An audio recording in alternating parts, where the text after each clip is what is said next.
मैं आपसे प्रॉमिस करती हूँ, अगर ये वीडियो आप एंड तक देखोगे तो जिंदगी को देखने का नजरिया आपका बदल जाएगा। मैं अपनी जिंदगी की सबसे ज्यादा डार्केस्ट अगली स्टोरी आपको बताने वाली हूँ, जो अगर आप मेरे नए सब्सक्राइबर हो तो आपको नहीं पता होगा और सुन करके आपको लगेगा कि आपको विश्वास नहीं होगा ये सच है, बट यही सच है, स्किप नहीं करना। जब हमारी नई शादी हुई थी, शादी को 1 साल भी नहीं हुआ था और कुछ महीने में ही मैं प्रिंस को छोड़ करके अपने घर चली गई थी और पूरे 2 महीने हम दोनों ने एक दूसरे से बात नहीं की। तो उन दिनों मेरी हालत कुछ ऐसी सी थी। ये इनैक्टमेंट शूट किया था हमने और मैंने आप लोगों से काफ़ी कुछ शेयर किया था, मोटिवेशनल वीडियो थी ये मेरी। तो मुझे याद आया कि यही हाल तो हो गया था और आजकल बहुत सारे लोगों का यही हाल हो रखा है because of depression, anxiety, stress, काम नहीं मिल पा रहा है, पैसों की दिक्कत आ रही है, रिलेशनशिप सही नहीं चल रहे हो। तो कैसे आप स्ट्रेस से बाहर निकल सकते हो? भाई 2 महीने मेरी जिंदगी के रोज ऐसे ही बीतते थे जब मैं रोज सर पे हाथ रख के बैठती थी, मुझे नींद नहीं आती थी, भूख नहीं लगती थी, कुछ काम करने का मन नहीं करता। मतलब नई शादी जब टूटती है तो कैसी चोट पहुंचती है, मुझसे ज्यादा अच्छा कोई नहीं जान सकता है। मैं बहुत तकलीफों का सामना किया, मैंने और प्रिंस हम दोनों ने मिलकर के। हमारी अपनी अलग ही स्टोरी चल रही थी, पूरी दुनिया अलग, हम दोनों अलग अपनी अलग वर्ल्ड में खोए हुए थे। बट किस तरीके से मैंने और प्रिंस ने मिल करके इसका सामना किया और दोबारा से वापस हम आए, एक दूसरे का हाथ थामा, आगे जिंदगी में बढ़े। जब हम पहली बार मुंबई में आए थे हमें कोई नहीं जानता था, हम दोनों एक दूसरे को जानते थे बस। लेकिन आज का टाइम है, शादी के ऑलमोस्ट 9 साल हो गए और अब लगभग पूरा इंडिया हमें जानता है, लाखों लोग हमें जानते हैं, देखते हैं, हमसे इंस्पिरेशन लेते हैं, मोटिवेशन लेते हैं, एंटरटेन होकर के जाते हैं। अभी करंट सिचुएशन क्या है उसके बारे में बात करते हैं और फिर मैं आपको बताती हूँ कि कैसे मैं इस पूरे समय से बाहर निकलूँ। करंट सिचुएशन ऐसी है कि मैं आंख बंद करके प्रिंस पे भरोसा करती हूँ। मुझे पता है मेरी लाइफ का कोई भी, हमारी लाइफ का कोई भी डिसीजन वो लेते हैं तो वो सही होता है और हमेशा आपको दूसरे पे भरोसा करना ही चाहिए अगर आपको रिश्ता और स्ट्रॉन्ग करना है तो। और वो जो 2 महीने का टाइम था जब मैं प्रिंस के साथ नहीं रही ना, उन 2 महीने ने बहुत कुछ रियलाइज करा दिया। तो मुझे ऐसा भी लगता है कि टाइम ना आपके बहुत सारे प्रॉब्लम्स को हील कर देता है, आपके दुख तकलीफों को दूर कर देता है। आप अपने दुख को थोड़ा टाइम दो। अगर आप किसी रिश्ते में परेशान हो ना तो उस रिश्ते को थोड़ा सा टाइम दो। मैंने हमारे रिश्ते को 2 महीने का टाइम दिया था, मेरी अक्ल ठिकाने आ गई। प्रिंस की भी थोड़ा टाइम दोगे यार तो ठीक हो जाएगा। मेरे को जिस भी सब्सक्राइबर ने कमेंट किया था, मैं उनका नाम नहीं लूंगी, लेकिन आपको लगता है कि आपकी मैरिज लाइफ अच्छी नहीं है तो मुझे लगता है आप उसको टाइम दो, वो ठीक हो जाएगा। अगर डोमेस्टिक वायलेंस है तो मैं उसकी बात नहीं कर रही हूँ, मैं सिर्फ उसकी बात कर रही हूँ जिनमें लड़ाई झगड़ा या मेच्योरिटी नहीं है, टकरार होता है, बहुत गुस्सा है, तो थोड़ा टाइम दो, सब ठीक हो जाएगा। लेकिन एक बात तो मैं मानती हूँ, उस टाइम मैं बहुत ज्यादा डिप्रेशन में थी, बहुत एंजाइटी और चिड़चिड़ाहट, बहुत लाइफ की तो बैंड बजी हुई थी, इतना गंदा फील होता था ना, I can't explain in words. बिखरे बाल, फटे हाल बहुत बुरे हालत थी यार सच में। मैं जॉबलेस थी उस टाइम, करियर के ऊपर कुछ ध्यान नहीं था, मैरिज लाइफ की ऐसी तैसी। मेरी जिंदगी का कोई सबसे गंदा पल होगा ना तो वो 2 महीने जब मैंने ऐसा डिसीजन लिया। बट उन 2 महीनों ने भी जिंदगी का रुख ही बदल दिया। बट उसका प्लस पॉइंट ये है कि उन 2 महीनों में हमने बहुत कुछ सीखा और आज हमारा रिश्ता इतना ज्यादा स्ट्रॉन्ग है, आप देख सकते हो। मैं प्रिंस पे आंख बंद करके भरोसा करती हूँ। प्रिंस अगर रात को दिन बोले तो मेरे लिए रात दिन ही है। मैं I will not use my brain. Prince जो बोलेंगे मेरे लिए वही सही, क्योंकि मुझे पता है वो मुझे गलत चीज बोलेंगे ही नहीं, वो कभी मुझे गलत चीज नहीं बोलेंगे। और हमारे बीच कभी भी झगड़ा होता है तो वो हमेशा मनाने आते हैं। ये गंदी आदत मेरी बोल सकते हैं पर मुझे अच्छा लगता है, मैं जानबूझ के गुस्सा करती हूँ। जब वो मुझे मनाने आते हैं तो मुझे बहुत प्यार आता है उनके ऊपर। ऐसा नहीं कि वो मनाने आए तो मैं एटीट्यूड दिखाऊं, मैं मान भी जाती हूँ, बट मैं चाहती हूँ मुझे मनाए। एंड आई थिंक हम सारी लड़कियां यही चाहती है अपने हस्बैंड या किसी भी रिलेशन में, है ना। हमें अच्छा लगता है ना कि हम रूठे, हमें वो मनाए। किस किस को पसंद है कमेंट करके बताओ, ठीक है। अच्छा, आपका कमेंट में फ्लैश करूंगी वीडियो के एंड में, अगली वीडियो में आपकी प्रोफाइल के साथ। गाइस ये तो मेरी छोटी सी स्टोरी डार्क साइड थी, लेकिन आजकल बहुत ज्यादा स्ट्रेस है, सच्ची बता रही हूँ। मतलब ये कोविड के चक्कर में ना लोगों की जॉब्स नहीं है, काम नहीं है, पैसों की तंगी है। इनफैक्ट टीनेजर्स भी स्ट्रेस्ड हो गए हैं, घर में रह रह के कुछ नहीं हो पा रहा है। और एक बात बताऊं, एक स्टडी के हिसाब से ना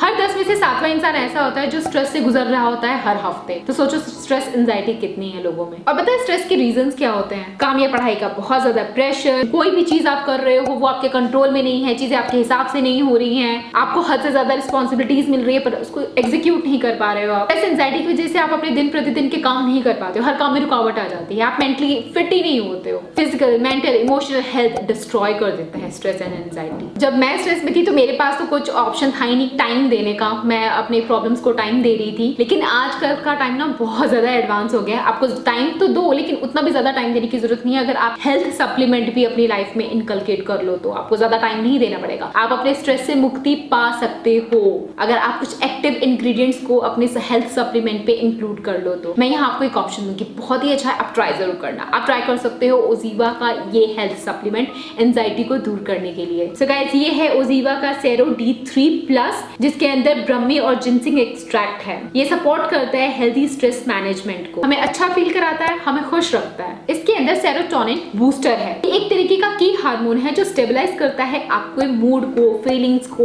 वेलबींग को और आपकी हैप्पीनेस को। ये हार्मोन इंपैक्ट करता है आपके इंटायर बॉडी को। ये इनेबल करता है ब्रेन सेल्स को और अदर नर्व सिस्टम सेल्स को ताकि वो कम्युनिकेट कर पाए। सेरोटोनिन हेल्प करता है ईटिंग, स्लीपिंग एंड डाइजेशन में। ओजीवा सेरो D3+ एक एडवांस्ड फॉर्मूला है जिसके अंदर सेरोटोनिन बूस्टर ब्लेंड है, stress booster, anxiety relief blend है। ये सारे ब्लेंड आपके मूड को अच्छा करते हैं, स्ट्रेस फ्री करते हैं और रिलैक्स फील कराते हैं और एंजाइटी को दूर भगाते हैं। इसके अंदर इंग्रेडिएंट है जैसे कि D3, ब्राह्मी, जिनसिंग एक्सट्रैक्ट, जो कि स्ट्रेस और एंजाइटी से रिलीफ दिलाता है। काम में आपका कंसंट्रेशन एंड मैनेजमेंट बढ़ सके, इसके लिए भी आपकी हेल्प करता है। And guys, this is 100% natural. मेरे पास उस टाइम तो स्ट्रेस भगाने के लिए टाइम के अलावा कुछ और था नहीं। आपके पास एक अच्छा हेल्थ सप्लीमेंट है जो हमेशा मैं लेती हूँ और आपको रेकमेंड करती हूँ।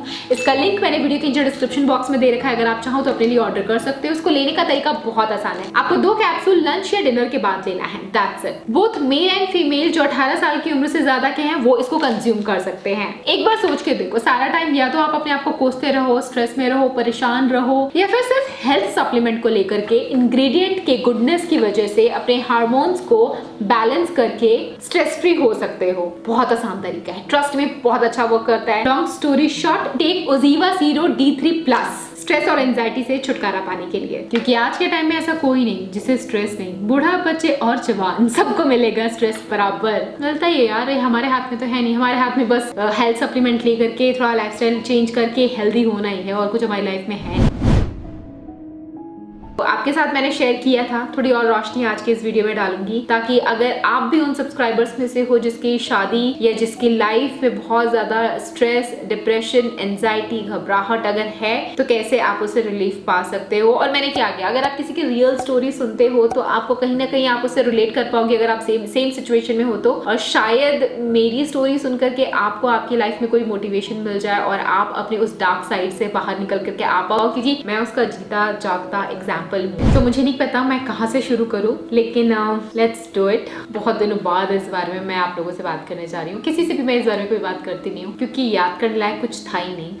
हुआ ये था कि जब हमारी शादी हुई, शादी से पहले ही प्रिंस मुंबई में रहते थे और शादी के तुरंत बाद हम लोग मनाली गए थे हनीमून के लिए। हनीमून एक आध हफ्ते हम रहे, उसके तुरंत बाद प्रिंस दोबारा मुझे मुंबई लेके आ गए। बहुत प्यारा सा घर था एंड शादी का 1 महीना बहुत खूबसूरत था। शादी का 1 महीना हनीमून पीरियड ही था, मतलब एक दूसरे को जानना पहचाना, नई शादी वाली वाइब्स जो आ रही थी, न्यूली मैरिड की वाइब्स बहुत अच्छी थी, बहुत मजा आ रहा था, सब कुछ अच्छा लग रहा था। लेकिन प्रॉब्लम स्टार्ट हुई, एकदम अच्छे से लाइफ सेटल नहीं थी, हम सेटल होने की कोशिश कर रहे थे। शादी का फर्स्ट मंथ बहुत अच्छे से गया, हमारे मन मुटाव होना स्टार्ट हो गए, लड़ाई झगड़े होना स्टार्ट हो गए। अब किन बातों पे लड़ाई झगड़े होते थे, प्रिंस और मेरी एज ऑलमोस्ट सेम है, और हम दोनों का नेचर भी ऑलमोस्ट सेम है कि हमें गुस्सा बहुत आता था। वहां पे हमें कंट्रोल करने वाला कोई नहीं था। प्रिंस को इतना गुस्सा आता तो मुझे इतना आता, फिर उनको आता, फिर मुझे इतना आता, देन बूम और कोई गुस्से को शांत करने वाला नहीं था, हमें चुप कराने वाला नहीं था। हम दोनों रूठ जाते तो हमें मना करके वापस मिलाने वाला वहां पे कोई नहीं था। और मैं अपनी शादी की बातें घर पे किसी से शेयर करती नहीं थी और ना ही प्रिंस करते थे, तो हम ना दोस्तों से ना फैमिली से शेयर कर रहे हैं, आपस में ही लड़ रहे हैं और मनाने वाला कोई है ही नहीं, एक दूसरे को मना ही नहीं रहे। तो बहुत ज्यादा स्ट्रेस होता था, हम दोनों को होता था। अब आप पूछोगे किन किन बातों पर, तो हर छोटी मोटी बात लड़ाई हो जाती थी। ऐसी और भी बहुत सारी चीजें थी, मैं एक एक चीज एक्सप्लेन करूंगी तो वीडियो बहुत लेंथी हो जाएगी। मॉरल ऑफ द स्टोरी, हम दोनों बदलना नहीं चाहते थे, हम चाहते थे कि हम जैसे हैं वैसे हैं। वो फिल्मी डायलॉग होता है ना, अगर तुम किसी को बदल के प्यार करो तो वो प्यार ही क्या। शादी के पहले मुझे लगता था कि शादी के बाद लाइफ ऐसी हो जाएगी वैसी हो जाएगी, लेकिन एक्चुअली में शादी के बाद लड़की की लाइफ तो चेंज हो ही जाती थी। तो हाँ, शादी के पहले लगता था ऐसी लाइफ होगी, लेकिन शादी के बाद लाइफ कुछ और होती है। सो आई टुक डिसीजन कि मेरे को साथ नहीं रहना, बस बहुत हो गया। तो शादी के शायद अब तो मेरे को यादें ही मेरी धुंधली पड़ गई है, कुछ महीनों बाद, 1 साल भी नहीं हुआ था शादी को, कुछ महीनों में ही मैं अपने घर चली जाती हूँ। हमारा झगड़ा हुआ, मैंने दरवाजा बैंग किया और मैं निकल गई। मैं निकल गई अपने घर।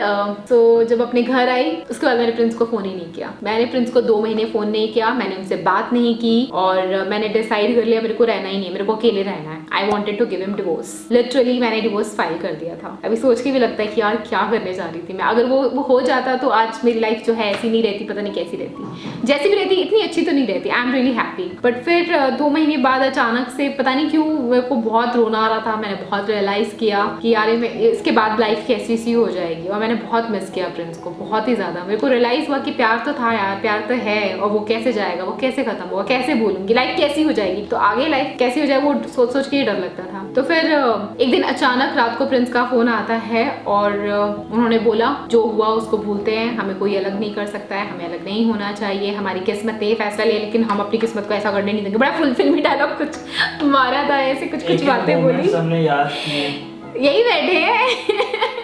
तो प्रिंस ने बहुत कुछ ऐसा बोला था, अभी मुझे एग्जैक्टली याद नहीं, पर कुछ तो ऐसा कहा था कि मैं बदल गई, मैं पिघल गई, मैं भूल गई। मैंने सोचा कि हाँ पैचअप करना चाहिए, क्योंकि प्रिंस ने बोला मैं बदलने को तैयार हूँ, मैं बदल जाऊंगा, मैं सब कुछ वो करूंगा जो तू चाहती है। फिर मुझे रियलाइज हुआ कि मैं क्यों उसको बदलना चाहती हूँ यार। और मतलब अगर वो बदलना भी चाह रहा है तो मुझे भी थोड़ा बहुत चेंज हो जाना चाहिए। ये सिर्फ फिल्मी डायलॉग है कि किसी को बदल के प्यार करो तो प्यार नहीं होता। एक्चुअली आपको बदलना चाहिए। अगर आप किसी से शादी करते हो, किसी रिलेशनशिप में होते हो, तो आपको उसके रंग में ढलना चाहिए, सामने वाले को भी। फॉर एग्जाम्पल सर्दी होती है तो हम ये थोड़ा बोलेंगे मौसम सर्दी का है, हम नहीं बदलेंगे, हम तो जैसे हैं मस्त वैसे ही घूमेंगे।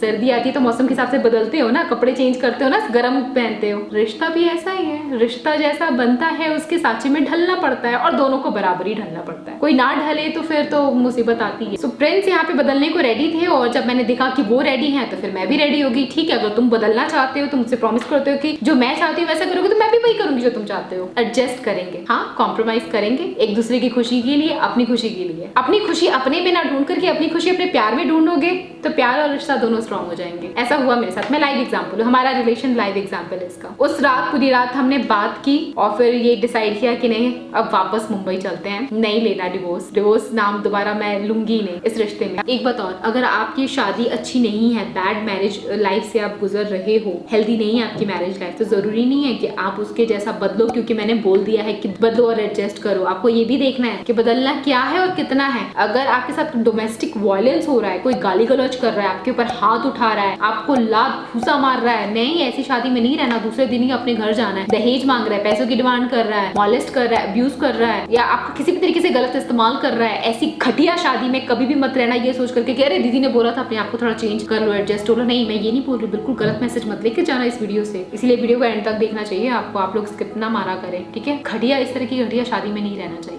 बाकी आप अपनी जिंदगी का कोई डार्क स्टोरी मेरे साथ शेयर करना चाहते होगी कि कैसे आप उस बुरे वक्त से निकल करके बाहर आए, तो प्लीज मेरे साथ शेयर करना, मुझे अच्छा लगेगा और आपकी स्टोरी मैं अगले वीडियो में फ्लैश करूंगी, ठीक है। So I am waiting for your stories to read. So guys ये थी आज की वीडियो। रेखा वर्सेस प्रिंस पे वीडियो आ गई है तो देख लेना, and Mr and Mrs princess are vlog channel, आप मेरा व्लॉग भी देख सकते हो। अब मैरिज की बात की तो आप में अगर आपने मेरे हस्बैंड को नहीं देखा हो तो प्लीज जाके देखना, दुनिया के सबसे फनीएस्ट इंसान है वो, उनकी कंपनी में बहुत हंसी आती है, हर व्लॉग में आपको हंसी आएगी, वो मैं आपसे प्रॉमिस करती हूँ। तो मैं आपसे फिर मिलूंगी, तब तक के लिए बाय गाइस।